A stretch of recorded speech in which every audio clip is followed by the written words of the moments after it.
तो बच्चों आज हम चैप्टर नंबर 4 करेंगे refraction of light at plane surfaces. ये क्लास 10th का हमारा चैप्टर नंबर 4 है। तो बच्चे इस चैप्टर की डिमांड कर रहे थे, तो इस चैप्टर को करने वाले हैं हम। ये लाइट वाला चैप्टर है हमारा। हमने क्लास 9th में इसका पार्ट ए किया था जिसमें हमने रिफ्लेक्शन किया था।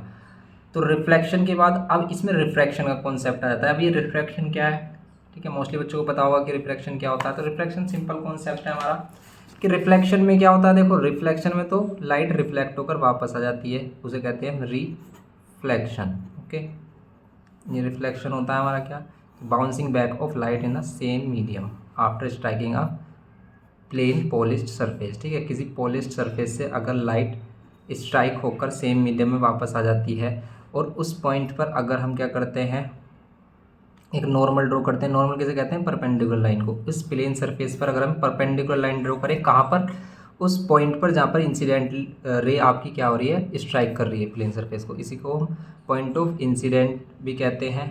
ये एंगल ऑफ इंसिडेंस और एंगल ऑफ रिफ्लेक्शन। ठीक है, तो एंगल ऑफ इंसिडेंस और एंगल ऑफ रिफ्लेक्शन, ये पॉइंट ऑफ इंसिडेंस, इनको हम ये बोलते थे किसमें, ये हमारा 9th क्लास में है। पॉइंट ऑफ इंसिडेंट,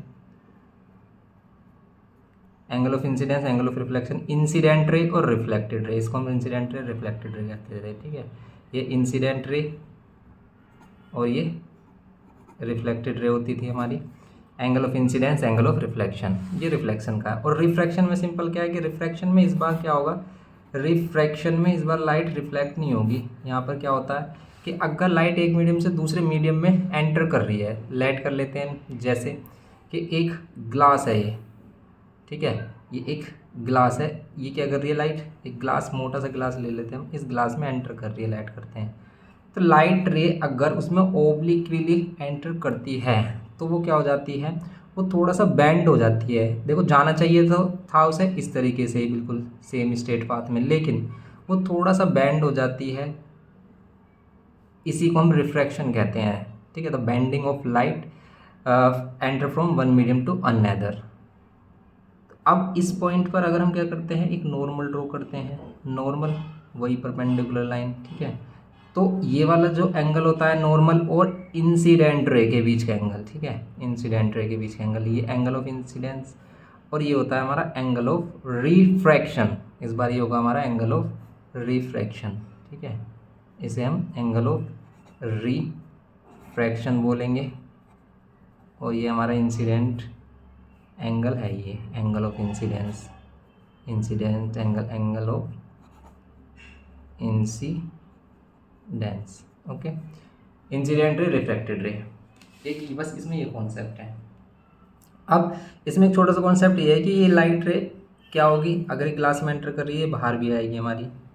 ठीक है, तो ये जो बाहर आएगी, अब इस पर अगर हम नॉर्मल बनाएं, ठीक है, और ये वाला एंगल देखें तो इस वाले को बोलते हैं emergent angle, angle of emergent, ये इमर्जेंट एंगल। ठीक है, और ये जो लाइट है, ये जो है कौन सी, इंसिडेंट रे, और ये इमर्जेंट रे। ठीक है, ये वाली इमर्जेंट रे, इमर्जेंट एंगल, ये इमर्जेंट रे, ये हमेशा क्या होती है, पैरेलल होती हैं। और इनके बीच में जो डिस्टेंस होता है, परपेंडिकुलर डिस्टेंस, इसी को लेटरल डिस्प्लेसमेंट भी कहते हैं, इसी को लेटरल डिस्प्लेसमेंट भी बोलते हैं। अब इसमें कॉन्सेप्ट है रिफ्रैक्टिव इंडेक्स का। ठीक है, यहाँ पर एक कॉन्सेप्ट छोटा सा ये भी है कि भाई रिफ्रैक्शन ऑफ लाइट जब होता है हमारा, चेंजिंग ऑफ डायरेक्शन, अब इसके अलग अलग कंडीशंस हैं। देखो कि हमें कैसे पता चलेगा कि जब लाइट एंटर करेगी, जैसे लाइट कर लेते हैं, ये एयर है और ये है वाटर, दूसरा मीडियम, इसमें से लाइट एंटर कर रहे हैं यहाँ पर हमने नॉर्मल ड्रॉ किया। ठीक है, लाइट, अब light towards the normal band करेगी या अवे द नॉर्मल बैंड करेगा। मीनिंग देखो जैसे रिफ्लेक्शन में क्या होता है, एंगल ऑफ ये वाला इंसिडेंस और एंगल ऑफ रिफ्लेक्शन हमेशा इक्वल होता है, लेकिन यहाँ पर एंगल हमेशा इक्वल नहीं होगा। यहाँ पर एंगल हमेशा इक्वल नहीं होगा। यहाँ पर एंगल ऑफ इंसिडेंस और एंगल ऑफ रिफ्लेक्शन हमेशा अलग अलग होंगे। अब आर बड़ा होगा या छोटा होगा, वो किस पर डिपेंड करेगा, वो मीडियम पर डिपेंड करेगा। जैसे एयर और वाटर के अकॉर्डिंग देखो आप, एयर एक रेयरर मीडियम है, ठीक है, रेयरर मीडियम, और ये डेंसर मीडियम एयर के अकॉर्डिंग डेंसर में। अब रेयर और डेंसर पर डिपेंड करेगा कि भाई लाइट रे टुवार्ड्स द नॉर्मल हो गया अवे द नॉर्मल। अब देखो जो रिफ्रैक्शन का कॉन्सेप्ट है ये डिपेंड होता है किस पर, स्पीड ऑफ लाइट पर, कि एयर में स्पीड ऑफ लाइट क्या होती है, सबसे ज़्यादा होती है। एयर और वैक्यूम में इक्वल होती है हमारी कितनी, 3 × 10⁸ मीटर पर सेकेंड। ये है speed of light in air, ठीक है, speed of light in air और वैक्यूम, क्योंकि एयर और वैक्यूम में बिल्कुल इक्वल ही होती है हमारी। तो ये है speed of light in air या वैक्यूम, इसे सी से रिप्रेजेंट करते हैं। और वाटर में जो स्पीड ऑफ लाइट होती है ना वो थोड़ा कम होती है, क्योंकि ये डेंसर मीडियम है, किसके अकॉर्डिंग, एयर के अकॉर्डिंग। वैसे भी एयर और वाटर में अगर हम कंपैरिजन करें कौन सा डेंसर मीडियम आएगा, वाटर। तो कहने का मीनिंग ये है कि एयर के पार्टिकल्स दूर दूर होते हैं, वाटर के पार्टिकल्स थोड़ा पास पास होते हैं। अगर लाइट रे इसमें जाएगी तो ईजिली निकल के चला जाएगी, क्योंकि ट्रैफिक कम है, भीड़ भड़ाका कम है। यहाँ भीड़ भड़ाका वाला देश है ये, इसमें अगर आप एंटर करोगे, ठीक है, तो आपको क्या करना पड़ेगा, बच बच के निकलना पड़ेगा, तो आपकी स्पीड हो जाएगी कम। तो वही है बस कि डेंसिटी का मतलब क्या है कि जहाँ पर छोटी सी जगह है, सेम जगह है, उसमें 10 यहाँ पर हैं 4 लोग, और इसी छोटी सी जगह में अगर 10 लोग घुसा दें हम ज़बरदस्ती, तो इसका मतलब है ये क्या है, इसकी डेंसिटी ज़्यादा है। तो वही है कि भाई जहाँ पर क्या है, मास अपॉन वॉल्यूम का रेशियो तो होता है हमारा, तो मास अपॉन वॉल्यूम का रेशियो, जिसका मास ज़्यादा होता रहेगा सेम वॉल्यूम में, सेम वॉल्यूम मास ज़्यादा होता रहेगा, उसकी क्या होगी, डेंसिटी ज़्यादा होगी। ओके, तो यहाँ पर मास ज़्यादा है, 10 बंदे घुसे पड़े हैं उसी जगह में, यहाँ 4 बंदे हैं, ठीक है, तो ये वाली डेंसिटी ज़्यादा, तो ये वाला केस यहाँ है। तो यहाँ पर स्पीड कम हो जाएगी, यहाँ पर जो गाड़ी वगैरह चलेगी, जो भी चलेगा वो धीरे धीरे चलेगा, क्योंकि यहाँ पर भीड़ भड़ाका ज़्यादा है।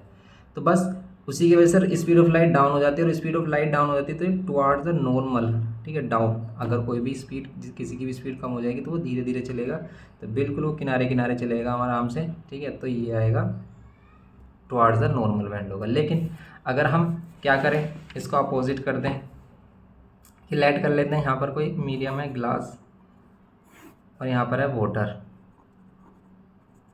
अब वाटर, ग्लास और वाटर का कंपैरिजन करें तो ये डेंसर मीडियम होगा और ये होगा रेयरर मीडियम, ठीक है, कि ग्लास और भी ज़्यादा डेंस है किससे, वाटर से।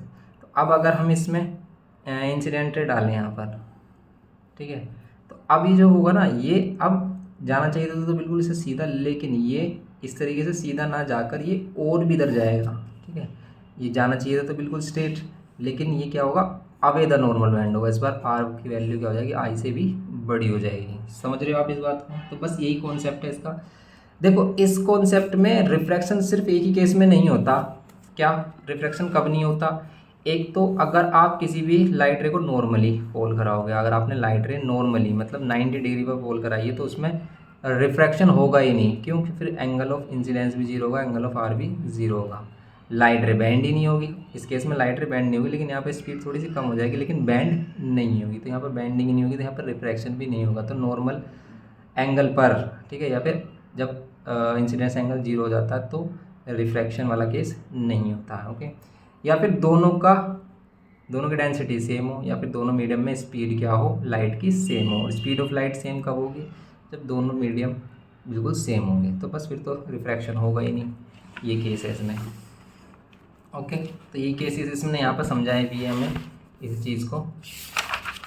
अब इसमें जो इम्पोर्टेंट है लॉज ऑफ रिफ्रैक्शन है, कि भाई laws of refraction, cause of refraction क्या है, कारण क्या है रिफ्रैक्शन होने का। रिफ्रैक्शन होने का कारण है speed of light different in different medium, ठीक है। तो डिफरेंट मीडियम में स्पीड ऑफ लाइट भी डिफरेंट होती है हमारी, इसीलिए ही रिफ्रैक्शन होता है। अगर सभी मीडियम में लाइट की स्पीड सेम रहती तो कभी भी रिफ्रैक्शन नहीं होता। ये लाइट की स्पीड की वजह से है कि भाई एयर में स्पीड ऑफ लाइट 3 × 10⁸ है, वाटर में 2 × 10⁸ है, ग्लास में कुछ और है, ठीक है। ऐसे डिफरेंट मीडियम में डिफरेंट स्पीड ऑफ लाइट है, यही कोज है रिफ्रैक्शन का, ठीक है। बस ये सिंपल सी बात है, कोज ऑफ रिफ्रैक्शन। और इसने वही बता दिया कि नॉर्मल इंसिडेंस, ठीक है, नॉर्मल इंसिडेंस एंगल पर क्या होता है, रिफ्रैक्शन नहीं होता। For normal incidence from one medium to another medium although speed of light change but the direction of light does not change. Refraction, laws of refraction, laws of refraction जैसे laws of reflection के ऐसे laws of refraction है। ये Dutch scientist वेलब्रोड Snell's ने दिया, तो इन्हें Snell's law भी कहते हैं। पहला लॉ वही है जो हमने रिफ्लेक्शन में सीखा, incident ray, reflected ray and the normal at the point of incidence all lie in the same plane, ठीक है। कि क्या इंसिडेंट रे, नॉर्मल और रिफ्लेक्टेड रे, ठीक है। इंसिडेंट रे, रिफ्लेक्टेड रे, नॉर्मल, नॉर्मल कहाँ पर, at the point of incidence, all lie in the same plane, सभी एक प्लेन पर ही लाई करते हैं। ये फर्स्ट लॉ है, जैसे उसमें था हमारा रिफ्लेक्शन में। लेकिन सेकंड लॉ में रिफ्लेक्शन में क्या था कि incidence angle always equals to reflected angle, लेकिन यहाँ पर वो नहीं है। यहाँ पर क्या है कि ratio of the sine of angle I upon sine of angle R equals to constant. Reflection में सेकंड लॉ क्या कहता है, यही इंपॉर्टेंट लॉ है, ठीक है। सेकंड लॉ ऑफ रिफ्लेक्शन क्या कहता है, रिफ्रैक्शन, ठीक है। सेकंड लॉ ऑफ रिफ्रैक्शन क्या कहता है कि साइन ऑफ एंगल आई और साइन ऑफ एंगल आर का रेशियो हमेशा कांस्टेंट होगा। क्या मीनिंग है इसका, यहाँ पर जो वैल्यू आएगी कांस्टेंट आएगी। जैसे कि आप यहाँ पर कोई भी मीडियम लिया, आपने एयर वाटर ले लिया, एयर ग्लास ले लिया, ठीक है, और आप क्या करा रहे हो, डिफरेंट डिफरेंट एंगल्स पर, जैसे आपने ये एंगल लिया, नॉर्मल ये लिया आपने, ठीक है, इसके साथ आपने रिफ्रैक्शन कराया। अब आपने इन दोनों एंगल, ये वाला एंगल आई और ये वाला एंगल आई, इन दोनों का रेशियो निकाला, साइन ऑफ एंगल आई और साइन ऑफ एंगल आर का रेशियो। यहाँ पर जो वैल्यू आएगी कांस्टेंट वैल्यू आएगी, यहाँ पर जो वैल्यू आएगी एक कांस्टेंट वैल्यू आएगी। कांस्टेंट मतलब कोई भी नंबर आ सकता है। आप कोई डिफरेंट एंगल ले लो, जैसा इस बार आपने थोड़ा सा और इसको बेंड करा दिया, तो ये वाला जो एंगल है क्या हो जाएगा, ये थोड़ा सा इधर की तरफ आएगा, ठीक है। ऐसे ही इनका जैसे जैसे इसको करते रहोगे आप इसका एंगल, तो इनका रेशियो हमेशा क्या आएगा, एक सेम वैल्यू आएगी। और ये जो कांस्टेंट होता है ना, इसे म्यू कहते हैं, म्यू, और इसी को हम रिफ्रैक्टिव इंडेक्स भी कहते हैं। यही रिफ्रैक्टिव इंडेक्स होता है हमारा, ठीक है। रिफ्रैक्टिव इंडेक्स का कॉन्सेप्ट हमारा यहीं से आता है। और इसका मीनिंग क्या होता है, जिसका मीनिंग ये होता है कि refractive index of second medium with respect to first medium, ये सेकंड मीडियम और ये फर्स्ट मीडियम, कि refractive index of second medium with respect to first, की कहाँ से आ रही है लाइट, किसी फर्स्ट मीडियम से आ रही है। फर्स्ट मीडियम अगर हमने एयर लिया तो एयर से आ रही है, ठीक है, एयर से ग्लास में, ऐसे कह सकते हैं। अब जो रिफ्रैक्टिव इंडेक्स है ये है क्या, ये सिर्फ वही है कि भाई दोनों के एंगल्स का रेशो, या फिर स्पीड का रेशो भी कह सकते हैं, ठीक है, स्पीड का रेशो भी कह सकते हैं। अब refractive index of second medium with respect to first medium is the define as the ratio of the sine of angle incidence of sine of angle are.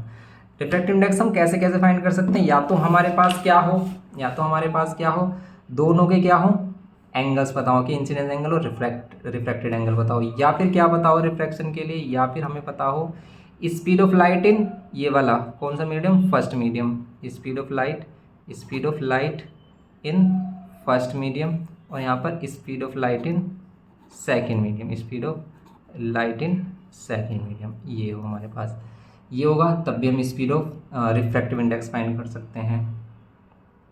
तो या तो फिर एंगल पता हो, या फिर हमारे पास क्या हो, स्पीड ऑफ लाइट हो, या फिर हमारे पास क्या हो, दोनों का अलग अलग। जैसे अगर आप किसी केसेस में कर रहे हो, जैसे आप मान लेते हैं यहाँ पर वाटर है और यहाँ पर है glass, refractive index of glass find कर रहे हो विद रिस्पेक्ट टू वाटर में से ग्लास में जा रही है, तो आप इसको फाइंड करने के लिए क्या कर सकते हो, पहले ग्लास का रिफ्रैक्टिव इंडेक्स रख सकते हो और फिर रिफ्रैक्टिव इंडेक्स रख सकते हो वाटर का। लेकिन ये आएगा कहाँ से, जब हमारे पास फर्स्ट मीडियम नहीं होता तब हम उसे हमेशा एयर लेते हैं, और जब फर्स्ट मीडियम हमारा एयर होता है और सेकंड मीडियम हमारा कोई अनदर मीडियम होता है, तो उसी को हम एब्सोल्यूट रिफ्रैक्टिव इंडेक्स भी बोलते हैं, ठीक है, उसी को हम एब्सोल्यूट रिफ्रैक्टिव इंडेक्स भी बोलते हैं, ठीक है।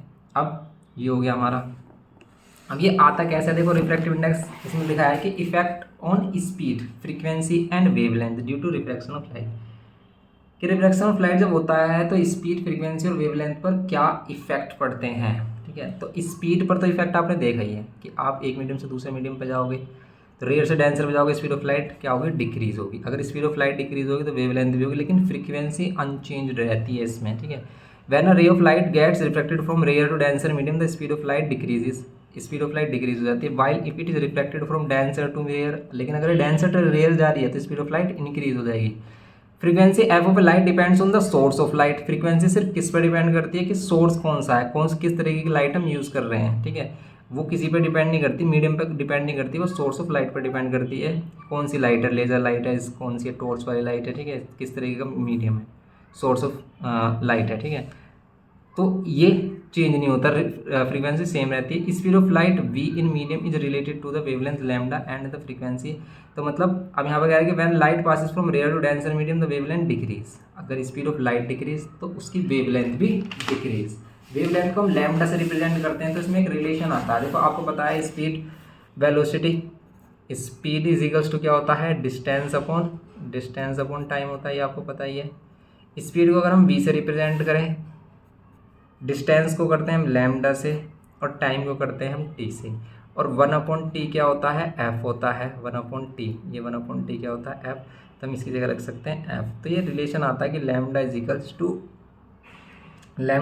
टू क्या होगा, लैम्डा को इधर छोड़ दे तो f इधर आ जाएगा, तो v/f। ठीक है, ये हो गया हमारा। तो लैम्डा इज इक्वल्स टू होता है v/f। f क्या है, फ्रीक्वेंसी। अब देखो आपको अगर इसमें प्रॉब्लम आ रही है कि लैम्डा है क्या, आपने देखा होगा कि जब वेव्स चलती हैं इस तरीके से, इसमें लैम्डा किसे कहते हैं, लैम्डा वैसे हम कहते हैं कि टू कॉन्जुगेटिव क्रिस्ट या ट्रोट के बीच की जो क्या होती है, लेंथ होती है। ठीक है, इसी को हम क्या कहते हैं, लैम्डा कहते हैं। कि जैसे ये इनके क्या है, पीक पॉइंट है, इनका एम्पलीट्यूड कहते हैं, इसे maximum displacement on either side, इसको कहते हैं हम एम्पलीट्यूड। जैसे ये, तो ये इनके बीच का जो डिस्टेंस होता है, टू कॉन्जुगेटिव क्रिस्ट या ट्रोट्स जो नीचे की तरफ बने हुए हैं। ठीक है, तो इन चोटी, ये जो हमारे क्या है पीक्स हैं, इनके बीच का जो डिस्टेंस होता है इसे कहते हैं लैम्डा। दो वेव्स के बीच के जो पीक्स के बीच का डिस्टेंस होता है उसे हम लैम्डा कहते हैं, इसे एम्पलीट्यूड कहते हैं। फ्रीक्वेंसी किसे कहते हैं कि नंबर ऑफ क्या, फ्लक्चुएशन। ठीक है, नंबर ऑफ क्या, इनको क्या कहते हैं हम, number of fluctuation in 1 second. 1 second में कितनी बार अप डाउन करता है। ठीक है, number of vibration in 1 second कह सकते हो आप, कितनी बार ये क्या करता है, फ्लक्चुएशन करता है 1 सेकेंड में, उसी को हम इसकी फ्रीक्वेंसी कहते हैं। ओके, तो फ्रीक्वेंसी इज इक्वल्स टू 1/टाइम होती है, 1/टाइम, या time is equals to 1/f भी कह सकते हो आप। ये चीज़ें हैं ये जो एक दूसरे से रिलेटेड है। यहाँ पर लैम्डा क्या है, वेवलेंथ को रिप्रेजेंट करता है। तो ये है सिंपल सा कॉन्सेप्ट, इससे आप इसको याद रख सकते हो सिंपल। तो अगर स्पीड इंक्रीज होगी तो वेवलेंथ भी इंक्रीज, और अगर स्पीड डिक्रीज होगी तो वेवलेंथ भी डिक्रीज। जैसे कि हम बात कर रहे थे रेयर से डेंसर मीडियम की, रेयर से डेंसर मीडियम में जा रही है तो स्पीड डिक्रीज हो रही है, स्पीड क्या हो रही है, डिक्रीज हो रही है, स्पीड डिक्रीज। और स्पीड डिक्रीज अगर स्पीड डिक्रीज तो क्या होगा, हमारा वेवलेंथ भी डिक्रीज होगी। ओके, और अगर कोई भी लाइट रे है जो डेंसर से रेयर मीडियम में जा रही है, जैसे उल्टा समझ लो इधर से, और स्पीड यहाँ पे इंक्रीज होगी तो वेवलेंथ भी इंक्रीज। बस ये है कॉन्सेप्ट। और फ्रीक्वेंसी कांस्टेंट रहती है, या सेम कह सकते हो आप, कांस्टेंट या फिर रिमेन अनचेंज्ड कह सकते हैं। ठीक है, तो कांस्टेंट या फिर अनचेंज्ड रहेगी फ्रीक्वेंसी हमेशा। अब इसी से ही एक रिलेशनशिप बनती है हमारी, क्या, relationship between refractive index and speed of light. ठीक है, स्पीड ऑफ लाइट और रिफ्रैक्टिव इंडेक्स में अगर हम क्या देखते हैं, रिलेशनशिप, तो वही है रिलेशनशिप तो हमारे रिफ्रैक्टिव इंडेक्स और स्पीड ऑफ लाइट में। क्या कि अगर हम क्या कर रहे हैं, refractive index of medium 2 with respect to 1 is equals to क्या होगा, speed of light in medium first upon speed of light in medium second. या फिर हम ये भी कह सकते हैं कि लेट कर लेते हैं कि speed of refractive index of any medium. ठीक है, any medium with respect to air, जैसे एयर से ग्लास में, तो ग्लास का रिफ्रैक्टिव इंडेक्स फाइंड करना, तो यहाँ पर स्पीड ऑफ लाइट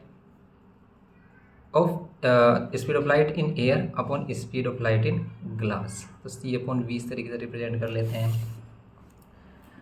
अब इसमें और हमारे पास रिलेशन आता है क्या, कि रिफ्रैक्टिव इंडेक्स का रिफ्रैक्टिव इंडेक्स से ही अगर हम रिलेशन देखते हैं, तो ये हमने देख लिया कि रिफ्रैक्टिव इंडेक्स का रिफ्रैक्टिव इंडेक्स से ही रिलेशन क्या होगा, और ये एक दूसरे का रेसिप्रोकल रिफ्रैक्टिव इंडेक्स भी रखते हैं। जैसे कि अगर मान लेते हैं यहाँ पर हमें करना है refractive index of water with respect to, और refractive index of glass with respect to water करना है। तो अब हम यहाँ पर क्या करेंगे, स्पीड ऑफ लाइट किसकी, यहाँ पर क्या करेंगे, speed of light in water, और यहाँ पर क्या करेंगे, speed of light in glass. अगर वाटर पहले आ रहा तो वाटर, ग्लास बाद में आ रहा तो ग्लास। लेकिन अगर हम इसके न्यूमरेटर और डिनोमिनेटर को दोनों को सी से डिवाइड कर दें, ओके, और अब क्या करें, देखो इन दोनों का रेशियो ले लें, इसकी से मल्टीप्लाई होगी और इसकी इसमें होगी, और इसको हम इधर लेके आ जाएं यहाँ पर, इसको इसके नीचे, इसको ध्यान से समझो आप। इस वी डब्ल्यू का मतलब क्या है, speed of light in water, इसको हम नीचे लेके आ जाएं, इसके मीनिंग तो तब भी वही है, क्योंकि अभी भी सी और इस वी जी की मल्टीप्लाई हो रही है, और वी डब्ल्यू और सी के वी मल्टीप्लाई हो रही है जब पहले होती। और ये क्या है, ये रिफ्रैक्टिव इंडेक्स ऑफ किसका है, ग्लास का, और ये है रिफ्रैक्टिव इंडेक्स ऑफ वाटर का। देखो कभी भी अगर इस तरह की कंडीशन आ जाए कि आपको ग्लास का गिवन क्या है, वाटर का अलग गिवन क्या है, लेकिन वो एयर के रिस्पेक्ट में है, किसी का रिस्पेक्ट नहीं बोलेगा तो एयर लेना हमेशा, तो उसी को हम एब्सोल्यूट रिफ्रैक्टिव इंडेक्स भी कहते हैं। और आपसे कह रहा है कि वाटर से ग्लास में निकालो, एक ग्लास से वाटर, तो अगर हम वाटर से ग्लास निकालना तो पहले ग्लास रखेंगे ऊपर ही, बाद वाली वैल्यू, ठीक है, और फिर वाटर रखेंगे। देखो अगर हम एंगल की बात करें तो पहले जो भी मीडियम है उसका एंगल, इंसिडेंस एंगल, और फिर सेकंड का reflected angle. Speed of light की बात करें कि पहले वाले की स्पीड ऑफ लाइट फिर दूसरे वाले की, लेकिन रिफ्रैक्टिव इंडेक्स में उल्टा होता है, पहले बाद वाले का रिफ्रैक्टिव इंडेक्स, पहले गिलास वाले का और फिर वाटर वाले का बाद में, ठीक है। ये है इसमें सिंपल रिलेशन हमारा। अब एक दूसरे का रेसिप्रोकल रिलेशन भी होता है, जैसे अगर मान लेते हैं ये है refractive index of glass with respect to water, ये रेसिप्रोकल होगा किसके, refractive index of water with respect to glass के। तो बस ये कुछ रिलेशन आपको जो याद रखने हैं, ठीक है, ये कुछ रिलेशन है जो आपको याद रखने हैं, जैसे ये वाला हो गया, ये वाला हो गया, ये तो आपको पता ही है, ठीक है। इस तरीके के जो रिलेशंस हैं, इस पर ये न्यूमेरिकल्स है, अभी हम न्यूमेरिकल्स करेंगे, वो सभी चीज़ें क्लियर हो जाएंगी। Condition for the light rays to pass is undeviated, undeviated कब रहेगी, जब या तो इंसिडेंट एंगल 0 हो या फिर दोनों का रिफ्रैक्टिव इंडेक्स सेम हो, दोनों मीडियम का, या फिर कह सकते हैं दोनों मीडियम का स्पीड ऑफ लाइट सेम हो हमारी, ठीक है। Relationship between wavelength in two medium, two medium की वेवलेंथ की बात करें अगर हम, तो उनमें क्या रिलेशन होगा, देखो टू मीडियम की वेवलेंथ, जैसे हम दो मीडियम लेते हैं, इसकी वेवलेंथ लैम्डा और इसकी वेवलेंथ लैम्डा डैश लेते हैं। ये एयर है अगर, तो इसमें अगर ये एयर है और ये कोई दूसरा मीडियम है हमारा, कोई दूसरा मीडियम है, इसमें स्पीड ऑफ लाइट सी है और इसमें स्पीड ऑफ लाइट वी है, ठीक है। अब अगर हम देखें इसमें फ्रीक्वेंसी जो होगी, अगर सेम सोर्स ऑफ लाइट है तो फ्रीक्वेंसी सेम ही होगी दोनों में, एफ एफ। और आपको पता है कि लैम्डा इजिकल्स टू, अभी हमने रिलेशन देखा था, वी अपॉन क्या होता है, एफ, ठीक है, lambda equals to V upon F, तो एफ इजिकल्स टू क्या होगा, वी अपॉन लैम्डा। क्या ये सही है रिलेशन हमारा, क्योंकि देखो आप speed of light equals to क्या होता है, डिस्टेंस अपॉन टाइम, ये एफ इधर जाएगा तो टाइम बनेगा, ठीक है। तो फ्रीक्वेंसी अगर हम इस वाले की फ्रीक्वेंसी की बात करें तो वो कितनी होगी, एफ इजिकल्स टू इसकी स्पीड ऑफ लाइट सी और वेवलेंथ लैम्डा। और अगर हम इसकी फ्रीक्वेंसी बात करें सेकंड मीडियम की, ये फर्स्ट मीडियम की और सेकंड मीडियम में, लेकिन दोनों सेम रहेंगे, तो यहाँ पर इसकी स्पीड वी और इसका वेवलेंथ लैम्डा डैश, इन दोनों को इक्वल रखेंगे तो सी अपॉन लैम्डा किसके इक्वल आएगा, वी अपॉन लैम्डा डैश के। तो जो लैम्डा डैश होगा वो किसके इक्वल होगा, वी अपॉन सी डिवाइड में आ जाएगा, और लैम्डा इधर मल्टीप्लाई में। और देखो वी को अगर हम इधर नीचे लेके आ जाएं, इस तरीके से लिखें जैसे सी अपॉन वी, तो ये क्या है, रिफ्रैक्टिव इंडेक्स है। तो रिफ्रैक्टिव इंडेक्स किसका, जिसकी हम क्या ले रहे हैं यहाँ पर, ये वेलोसिटी ले रहे हैं या फिर कह सकते हैं स्पीड ले रहे हैं, तो ये इस मीडियम की क्या हो जाएगा, रिफ्रैक्टिव इंडेक्स। जैसे मान लेते हैं गिलास होता तो गिलास का क्या हो जाता है, ये रिफ्रैक्टिव इंडेक्स हो जाता। तो सिंपल है, जो लैम्डा डैश आएगा हमारा, ये जो लैम्डा डैश आया है हमारा, ये किसके इक्वल होगा, जो नई वेवलेंथ होगी वो किसके इक्वल होगी, आप म्यू इंटू क्या कह सकते हो, म्यू 1 अपॉन म्यू है, या फिर कह सकते हो लैम्डा अपॉन म्यू, ठीक है, लैम्डा अपॉन म्यू भी कह सकते हो नई वेवलेंथ के लिए। तो इस रिलेशन को याद रखना है कि यूज़ होंगे हमारे अभी न्यूमेरिकल्स में, ओके।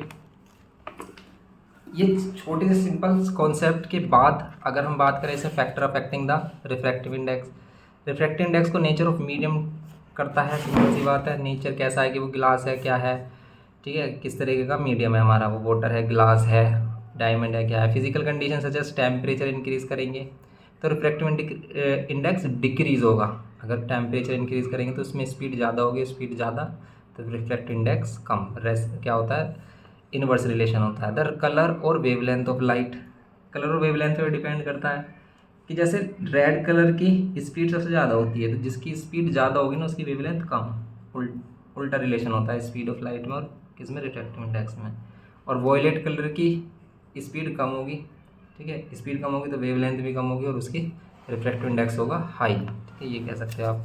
प्रिंसिपल ऑफ रिवर्सिबिलिटी हमने देख ही लिया कि ये एक दूसरे के रेसिप्रोकल होते हैं, कि 1 से 2, 2 से 1 एक दूसरे का रेसिप्रोकल होगा, कि 1 से 2 और 2 से 1, 2 refractive index of 1 with respect to 2 किसके इक्वल होगा, इसका रेसिप्रोकल कर देंगे। 2 1 है तो 1 2 हो जाएगा, 1 2 है तो 2 1 हो जाएगा, अभी देख लिया हमने इसको, ठीक है। एक्सपेरिमेंटल वेरिफिकेशन वगैरह ये तो हमारा इतना इम्पोर्टेंट नहीं है कुछ भी, ठीक है इतना। तो लेटरल डिस्प्लेसमेंट का कॉन्सेप्ट आया था कि लेटरल डिस्प्लेसमेंट क्या है। लेटरल डिस्प्लेसमेंट अभी हमने बताया था कि जब लाइट रे आती है, इंसिडेंट रे और ये इमरजेंट रे, इनके बीच में अगर ये इंसिडेंट रे हम बिल्कुल डायरेक्ट अलोंग द लाइन ले जाएं तो इनके बीच में जो परपेंडिकुलर डिस्टेंस होता है इसी को ही लेटरल डिस्प्लेसमेंट कहते हैं, ओके। और लेटरल डिस्प्लेसमेंट किस चीज़ पर डिपेंड करेगा, थिकनेस ऑफ, यहाँ पर जो भी हमारा मीडियम है उस पर depend on the angle of incidence. Angle of incidence क्या होगा, depend on the refractive index, okay. इसके लिए एक छोटा सा फॉर्मूला बताया है कि रिफ्रैक्टिव इंडेक्स फाइंड करने के लिए T sine I minus R upon cos R use कर सकते हो अगर आपसे क्या पूछता है लेटरल डिस्प्लेसमेंट, लेकिन ये हमारे लिए इतना इम्पोर्टेंट नहीं है। अगर ये पूछा जाता है तो आपको ये क्या करना है, फॉर्मूला यूज़ करना है कि टी क्या है, थिकनेस ऑफ द मीडियम या फिर जो भी है गिलास, sine I minus R upon cos R, sine I minus R upon में कोस आर, ठीक है। सिंपल फॉर्मूला है ये हमारा, इसको याद रख सकते हैं कि लेटरल डिस्प्लेसमेंट का फॉर्मूला क्या है, T sine I minus R और अपॉन में कोस आर, ओके, ये है सिंपल। अब यहाँ पर आ जाते हैं हम, देखो इसके एग्जांपल्स को भी हम डिस्कस कर लेते हैं, थोड़ा सा अच्छे एग्जांपल्स हैं इसमें और इसमें आपको डाउट भी आएंगे काफ़ी। तो जैसे कह रहा है कि ray of light bends while passing from one transparent medium to another medium having a refractive index, name the phenomena, give reason for it, ठीक है।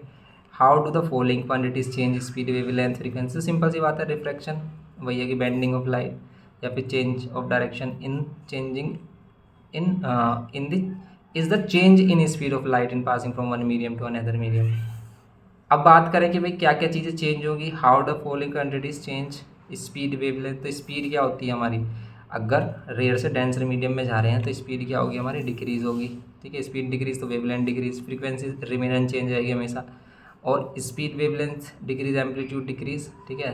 रे विल नॉट बैंड, ये कह रहा है कि state whether the ray of light will bend or not if both media have the same refractive index. Same refractive index है तो स्पीड ऑफ लाइट सेम रहेगी, तो ये बैंड भी नहीं होगा। यहाँ पर ये केस कि what is the angle of incidence and the angle of refraction at the surface of slab. अगर वो नॉर्मली फॉल करा रहे हैं हम तो आई की वैल्यू भी जीरो और आर की वैल्यू भी जीरो होगी, तो सिंपल सा केस है। Refractive index of water is 4/3, explain the meaning of this. तो इसका मतलब क्या है कि रिफ्रैक्टिव इंडेक्स ऑफ वाटर, तो आपको refractive index of water given क्या है, तो किसके रेस्पेक्ट में होगा, एयर के। क्या आता है, स्पीड ऑफ लाइट इन किस में, speed of light in air में अपॉन में speed of light in water. इसका रिफ्रैक्टिव इंडेक्स कितना दे रखा है हमें, 4/3 गिवन है। इसका मीनिंग क्या है कि जो स्पीड ऑफ लाइट होगी वाटर में वो क्या होगी, 3/4 होगी किसके, speed of light in air की, ये भी कह सकते हो आप। तो इसमें ये बताया गया है simple, refractive index of water is 4/3, calculate the speed of light in water, इसी फॉर्मूले पे बेस्ड है। Speed of light in vacuum is ये, ठीक है।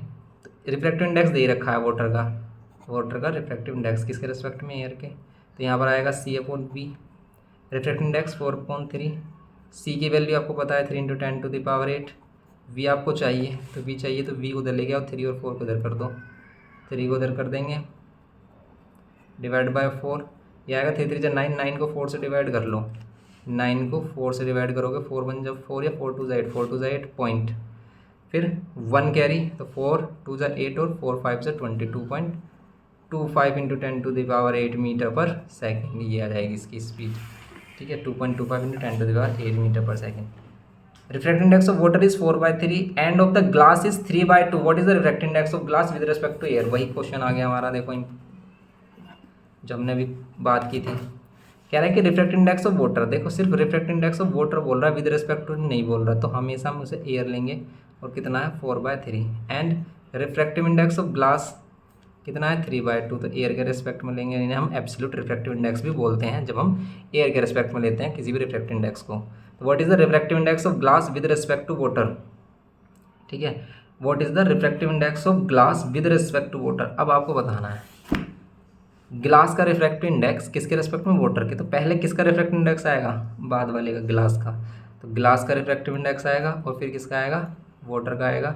तो ग्लास का ये रहा हमारा 3/2, वाटर का हमारा ये रहा 4/3, इसको इससे और इसको इससे, तो कितना हो जाएगा 3 3 9 और 4 2 8, या फिर इसे 1 पॉइंट समथिंग क्या कह सकते हैं, 8 1 8, 1 कैरी जाएगा हमारा, 8 1 8, फिर 2 कैरी जाएगा, 8 2 16 और 8 5 40, 1.125। इसकी कोई यूनिट नहीं होती क्योंकि एक रेशियो है रिफ्रैक्टिव इंडेक्स। ओके, इसका आंसर ये हो जाएगा सिंपल।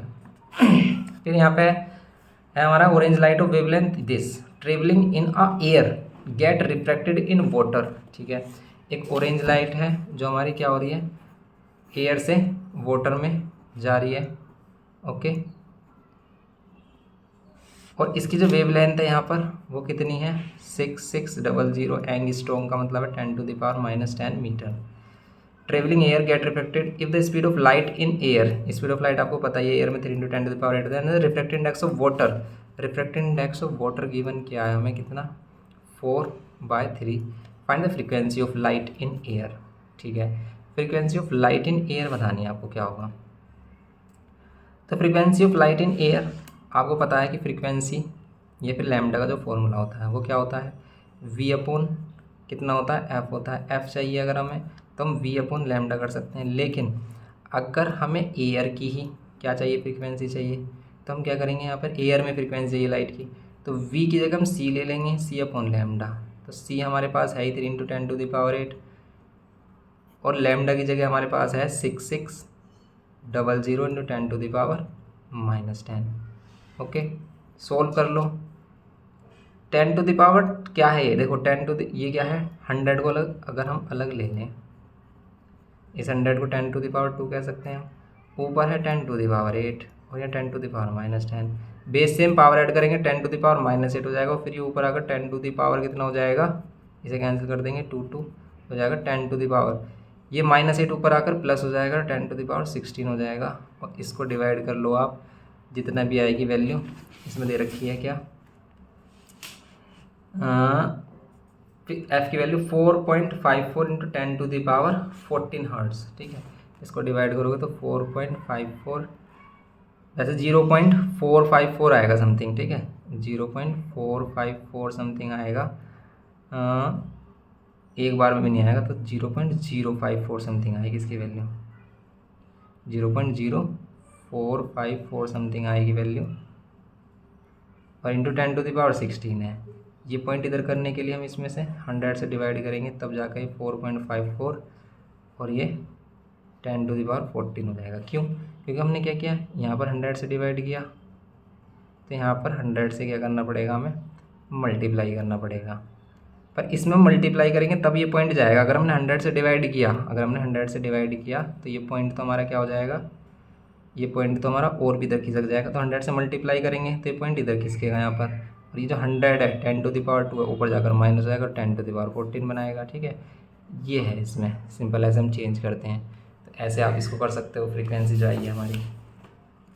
फिर कह रहा है सेकंड में कि the speed of light in water, speed of light in water तो आप सिंपल बता ही सकते हो, क्यों, यहाँ पर स्पीड ऑफ लाइट इन क्या आ जाएगा, एयर आ जाएगा, और speed of light in water upon में 4/3 आ ही रहा है, तो इसको तो आप ये भी हमने सोल्व भी किया था, वही सेम आंसर आएगा। v की वैल्यू चाहिए, c की वैल्यू रख के 3/4 कर देंगे, 1 पॉइंट समथिंग इसकी वैल्यू 2.25 10⁻8 आई थी, ठीक है। फिर कह रहा है कि the wavelength of the light in water, तो वेवलेंथ कितनी होगी, किसमें, वाटर में, तो वेवलेंथ आप ऐसा ही फाइंड कर सकते हो कि लैम्डा डैश, अगर ये यहाँ पर लैम्डा डैश है तो किसके इक्वल होगा, यहाँ पर हमने क्या रखा था, यहाँ पर रखा था हमने v/v क्या रखा था हमने, अगर हम यहाँ पर रखते हैं तो v/f को इक्वल रख देते हैं, तो लैम्डा, तो यहाँ पर लैम्डा अपॉन ये रखा था हमने रिफ्रैक्टिव इंडेक्स, ये फॉर्मूला था हमारा, और रिफ्रैक्टिव इंडेक्स किसका होगा, ये वाटर का, तो आप ये वाटर का रिफ्रैक्टिव इंडेक्स रख सकते हो। लैम्डा की वैल्यू है ही हमारे पास ये 66 00×10⁻⁻10 और ये वाली वैल्यू जो 4/3 है ये 3 ऊपर जाएगा, इसको सोल्व कर लेंगे। 10⁻⁻10 सोल्व कर लेंगे, 4 से डिवाइड कर लेंगे, 4 1 जा 4, 2 कैरी 4 6 जा 20, 4 2 कैरी 4 5 जा 20 और ये 0। ठीक है, 3 से मल्टीप्लाई कर लो इसको, 0 3 5 जा 15 का 5, 1 3 6 जा 18 और 1 19 का 1 1 3 और 1 4 इंटू 10⁻⁻10। पॉइंट को अगर लेके आना तो 100 से डिवाइड करेंगे, तो 100 से इधर मल्टीप्लाई करेंगे 10⁻�8 हो जाएगा। तो लैम्डा डैश कितना हो जाएगा यहाँ पर, अगर हम 100 से डिवाइड करके इसे 100 से नहीं 1000 से करेंगे, क्योंकि पॉइंट यहाँ लेके आना है हमें, तो 1000 से ही हमें मल्टीप्लाई करनी पड़ेगी। यहाँ पर आ जाएगा 4.95 और या 10⁻⁻7 समथिंग। ओके, ये आ जाएगी इसकी वेवलेंथ। इसने एंगस्ट्रॉम में लिख रखा है, एंगस्ट्रॉम में लिख दो या फिर ऐसे ही। ठीक है, अगर हम इसको ऐसे रखें तो ये 10⁻⁻10 है, तो एंगस्ट्रॉम में लिख सकते हैं हम। ये है सिंपल। फिर यहाँ पर है कि ray of light strikes a glass slab 5 centimetre thick making an angle of incidence equals to 30 degree. Draw a ray diagram, इसका रे डायग्राम बना दिया हमने। Draw a ray diagram showing the emergent रे एंड द रिफ्लेक्टेड रे। The glass block, the reflective index of glass is 1.5। Measure the lateral displacement. तो आपको इसमें क्या भी फाइंड करना था, draw a ray diagram show a emergent रे एंड द रिफ्रैक्टेड रे through the glass block, the reflected index is 1.5। इसमें कुछ और भी फाइंड करना था, यहाँ पर उन्होंने एंगल ऑफ रिफ्रैक्शन फाइंड किया हुआ है। The measures the lateral displacement of the ray taken sine 19.5 कितना 1/3। साइन 19/5 को 1/3 अगर हम लिखें तो आपको क्या करना है इसमें, इसका लेटरल डिस्प्लेसमेंट, लेटरल डिस्प्लेसमेंट के लिए वही हम फॉर्मूला लगाएंगे T sine I minus R upon cos R, या फिर इसमें देखो इसको मेज़र किया गया है तो 1 सेंटीमीटर नियर लिया है। ठीक है, अब यहाँ पर करेंगे diagram blow shows a glass block suspended in a glass. इसकी भी कंप्लीट करनी है इसकी लाइट है, तो इस पर अगर हम नॉर्मल बनाएंगे तो नॉर्मल किस तरीके से बनेगा, सिंपल सी बात है। नॉर्मल किस तरीके से बनेगा, इसमें आपको 90 डिग्री बनाना है ब्लॉक पर, 90 डिग्री बनाएंगे तो कुछ इस तरीके से बनेगा। ये देखो, अगर हम यहाँ पर ये थोड़ा तिरछा है तो 90 डिग्री भी इस तरीके से बनेगा, तो टुवार्ड्स द नॉर्मल बैंड होगा, फिर 90 डिग्री इस तरह का, फिर अब इधर नॉर्मल बैंड होगा। इस तरीके से इसको करना है कंप्लीट, या फिर आप एक सिंपल लाइन बनाकर इसको थोड़ा बैंड कराकर बिल्कुल इसके पैरेलल दूसरी लाइट बना दोगे। Okay, state 2 condition under which the light ray passing from liquid to glass travel straight without bending. तो किस किस कंडीशन पर कि या तो इंसिडेंस एंगल 0 हो जाए, रिफ्रैक्टेड एंगल 0 हो जाए, या फिर वही है कि दोनों का रिफ्रैक्टेड इंडेक्स सेम हो दोनों मीडियम का, तब क्या होता है, कोई भी बैंड नहीं आता लाइट रे में, और वो सिंपल स्ट्रेट पाथ पर निकल जाती है। फिर यहाँ पर भी ये है कि भाई ray diagram below shows the 2 parallel light ray A and B of red और वायलेट। देखो रेड कलर है तो इसकी स्पीड थोड़ी ज़्यादा होगी, स्पीड ज़्यादा होगी तो वो थोड़ा सा बड़ा एंगल देगा। वायलेट कलर की स्पीड और ज़्यादा लो हो जाएगी तो वो थोड़ा सा और टुवार्ड्स द नॉर्मल बैंड होगा। ये दोनों लाइट रे पूछ रहा है पैरेलल होंगी या नहीं, तो पैरेलल नहीं होंगी। Are the two reflected light ray are parallel नहीं होंगी, क्योंकि यहाँ पर आर की वैल्यू बड़ी होगी, आर यहाँ पर R2 छोटा होगा। How do the refractive index of glass differ from the two. Refractive index कैसे डिफर करेगा, देखो जिसमें speed of light come, speed of light second इस वाले में वॉयलेट वाले में कम होगी तो इसका रिफ्रैक्टिव इंडेक्स ज़्यादा होगा, बस सिंपल ही है। क्योंकि क्या होता है, इन्वर्सली प्रोपोर्शनल का रिलेशन होता है स्पीड ऑफ लाइट और रिफ्रैक्टिव इंडेक्स में, क्योंकि आपने देखा ही है सिंपल सा यही तो होता है फॉर्मूला। हमने फॉर्मूला देखा, जब से फॉर्मूला ही देखते हुए आ रहे हैं कि रिफ्रैक्टिव इंडेक्स अगर हम किसी भी मीडियम का लेंगे, जैसे गिलास का लेंगे, तो यहाँ पर CF/V आएगा, वेलोसिटी किसकी, गिलास की। अब देखो इन दोनों का इन्वर्सली रिलेशन है, स्पीड ऑफ लाइट ज़्यादा तो रिफ्रैक्टिव इंडेक्स कम, और रिफ्रैक्टिव स्पीड ऑफ लाइट कम तो रिफ्रैक्टिव इंडेक्स ज़्यादा। ठीक है, ये है सिंपल हमारा। अब इसमें ये वाला केस दे रखा है कि यहाँ पर लाइट जा रही है और यहाँ पे ये सरफेस पॉलिश कर रखा है। इसमें क्या होता है, रिफ्रैक्शन दोनों केस होते हैं कि लाइट रे गई, यहाँ पर रिफ्रैक्शन हुआ और यहाँ पर रिफ्लेक्शन, फिर यहाँ से गई लाइट रे, यहाँ पर ये रिफ्रैक्शन हुआ और यहाँ रिफ्लेक्शन हो गया। इस तरीके से जो सेकंड इमेज बनती है, इस पर जो सेकंड इमेज बनेगी वो ब्राइटेस्ट बनेगी, फर्स्ट वाली इमेज क्या होती है वो लाइट बनती है, सिंपल। तो ये वाला कॉन्सेप्ट इतना नहीं आता है हमारा। अब हम इसमें आगे देखते हैं, अगर इसके न्यूमेरिकल्स की बात करते हैं, ये जो क्वेश्चन है इसके एक्सरसाइज के, ये भी अच्छे क्वेश्चंस गिवन किए हैं इसमें, और इनको भी आपको करना है। ओके, जैसे ये दे रखा है आपको, फिगर वाले क्वेश्चन काफ़ी आ जाते हैं कि in a figure a light a incident from air suffers partially reflection and reflection at the boundary of water complete the ray diagram so in the reflected ray B and reflected ray C. तो इसमें आपको reflection वाला case दिखाना है। Diagram along shows the reflection of a light रे। तो इसमें देखो रिफ्लेक्शन वाला देखा होगा तो वही थोड़ा सा टुवर्ड्स नॉर्मल, इसमें सेम उसी पाथ में हम दिखा देंगे। ठीक है, इसमें right the values of angle of incidence. Angle of incidence होगा क्या, देखो अगर लाइट रे इधर आ रही है ना तो एंगल ऑफ इंसिडेंस इसे कहते हैं नॉर्मल और किसके बीच के एंगल को, इंसिडेंट रे के। इसे नहीं कहते 30 डिग्री नहीं होगा। इसमें कितना होगा आंसर, ये 90 टोटल, तो ये कितना होगा 60, तो 60 डिग्री होगा। एंगल ऑफ रिफ्लेक्शन क्या होगा, इसमें भी ये दिया है, ये सरफेस के साथ दे रखा है एंगल, तो एंगल होगा ये वाला, तो 45 डिग्री होगा। अब आप सोच रहे हो ये वाला 45 नहीं लिया हमने, ये वाला लिया है नॉर्मल और रिफ्लेक्टेड रे के बीच में। Okay, use Snell's law to find the reflective index. Reflective index के लिए क्या लेंगे, sine of angle I upon sine of angle R. Sine of angle I की वैल्यू कितनी होती है हमारी, बताओ। साइन ऑफ एंगल आई मतलब अगर आई वाली वैल्यू 30 डिग्री गिवन की है तो साइन ऑफ एंगल 30 डिग्री और sine of angle 45 degree. 30 degree का एंगल 1 अपॉन कितना होता है 2, और यहाँ पर होता है 1 अपॉन √2। ये इससे और ये √2 ऊपर जाएगा तो यहाँ पर 2 और यहाँ पर ये 1 अपॉन √2। तो 1 अपॉन √2 की वैल्यू को अगर हम सोल्व करेंगे तो ये समथिंग ये आ जाएगी हमारी वैल्यू 1.22 समथिंग। ओके, इस तरह के क्वेश्चन है इसमें, काफ़ी इंटरेस्टिंग क्वेश्चन हैं इसमें। अब अगर हम बात करें न्यूमेरिकल्स की, देखो सिंपल ही न्यूमेरिकल्स हैं, 4 ही न्यूमेरिकल्स दे रखे हैं इसमें। The speed of light in air is 3 × 10⁸। Speed of light in air is 3 × 10⁸। Numericals करने वाले हैं अब हम इनके। Speed of light in air, ये तो आपको पता ही, calculate the speed of light in glass the refractive index. ये तो हमने क्वेश्चन काफ़ी बार कर दिया। रिफ्रैक्टिव इंडेक्स ग्लास गिवन है, यहाँ पर speed of light in air आएगी और अपॉन में speed of light in glass आएगी। तो इस ये रिफ्रैक्टिव इंडेक्स है 1.5, स्पीड ऑफ लाइट है 3 × 10⁸। और यहाँ पर v अगर हमें फाइंड करना तो v को उधर लेके आ जाओ, 1.5 से डिवाइड कर दोगे तो 2 आ जाएगी। इसका मतलब ये ग्लास में जो स्पीड है वो कितनी होगी, 2 × 10⁸ मीटर पर सेकेंड। ओके, फिर the speed of light in diamond is this. Speed of light in diamond given है। What is the refractive index क्या होगा अगर speed of light in air हमें पता है। ठीक है, सिंपल सी बात है। तो speed of light in diamond कितना है, 1,25,000। ओके, किलोमीटर पर सेकंड में दे रखा, हाँ गिवन किया है हमें, तो हम इसे मीटर पर सेकंड में कर लेंगे। किलोमीटर में कितने मीटर, 1 किलोमीटर में कितने मीटर, 1 किलोमीटर में 1000 मीटर। तो बताओ इसमें हम मल्टीप्लाई करेंगे, डिवाइड, मल्टीप्लाई करना पड़ेगा क्योंकि किलोमीटर ऊपर है। किलोमीटर को मीटर में चेंज करने के लिए 1000 से और मल्टीप्लाई, तो इसमें 3 जीरो तो पहले से ही हैं और 3 जीरो और, ठीक है, 1000 से और मल्टीप्लाई, तब जाके किसमें होगा, मीटर पर सेकंड में। रिफ्रैक्टिव इंडेक्स ऑफ डायमंड अगर आपको फाइंड करना है किसके रिस्पेक्ट से करेंगे, एयर से। एयर की स्पीड है 3 × 10⁸, ठीक है, मीटर पर सेकंड, और इसकी है 125 × 10⁻, क्या कह सकते हो आप इसे, 6 भी कह सकते हो, सिंपल। अब इसको सोल्व कर लो। 1000 किलोमीटर पर सेकंड है, वैल्यू तो ज़्यादा आनी चाहिए इसकी।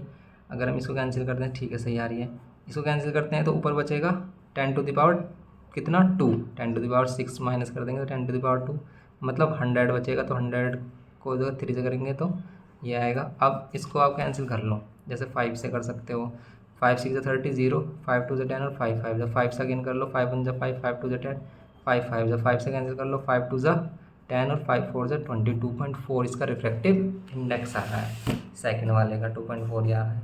थर्ड वाले में कह रहा है refractive index of water with respect to air is 4/3। Refractive index of water with respect to air, ठीक है। तो refractive index of water given है विद रिस्पेक्ट टू एयर, ठीक है।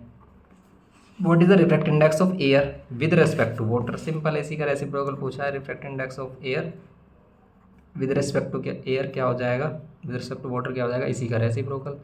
तो refractive index of water with respect to air, तो मतलब ये कितना हो जाएगा 4/3, तो ये जाएगा 3/4, तो 3/4 आंसर आ जाएगा इसका। डायरेक्ट कह सकते थे आप इसको, 3/4 से डिवाइड करोगे 0.75 आएगा। फोर्थ वाले में कह रहा है कि ray of light of wavelength 54 angstrom suffers refraction from air to glass taking refractive index given है, find the wavelength of light in glass. तो वेवलेंथ आपको फाइंड करनी है और रिफ्रैक्टिव इंडेक्स हमें गिवन है। अब बताओ कैसे करेंगे इसमें फाइंड, कौन सा फॉर्मूला यूज़ करना चाहिए इसमें वेवलेंथ के लिए। वेवलेंथ और रिफ्रैक्टिव इंडेक्स का रिलेशन है, सिंपल है। देखो यहाँ पर जो वेवलेंथ दी है हमें एयर में, ओके, आपको क्या फाइंड करना है, रिफ्रैक्टिव इंडेक्स आपको दे रखा है ग्लास का, कितना है 3/2। और इसका फॉर्मूला हमने देखा है कि अगर आपको वेवलेंथ चाहिए इस मीडियम की लैम्डा डैश, तो किसके इक्वल होगी, lambda upon refractive index of glass के। लैम्डा कितना है 54 एंगस्ट्रॉम कह सकते हो, 10⁻⁻10 लगा लो, डिवाइड में कितना रिफ्रैक्टिव इंडेक्स है 3/2। 3/2 जो डिवाइड बाय 2 है उसको 2 को उधर लेके आ जाओ, कैंसिल कर दो, कितना आएगा 3 1 जा 3, 3 8 जा 24, 00 ये जाएगा 3600 इंटू 10⁻⁻10। तो 10⁻⁻10 आ रहा है, तो आप इसे एंगस्ट्रॉम भी लिख सकते हो, 3600 एंगस्ट्रॉम। ओके, ये जाएगा lambda dash refract wavelength in glass, ये हो जाएगा इसमें। ओके, यही आ रहा है हमारा, यही इसका आंसर आ रहा है। तो सिंपल था ये कॉन्सेप्ट हमारा, इसको आप कर सकते हो। ओके, तो इसका आप करें और रिवीजन करो इसका आप। ओके, करेंगे फिर इसमें आगे प्रोसीड करेंगे नेक्स्ट लेक्चर में।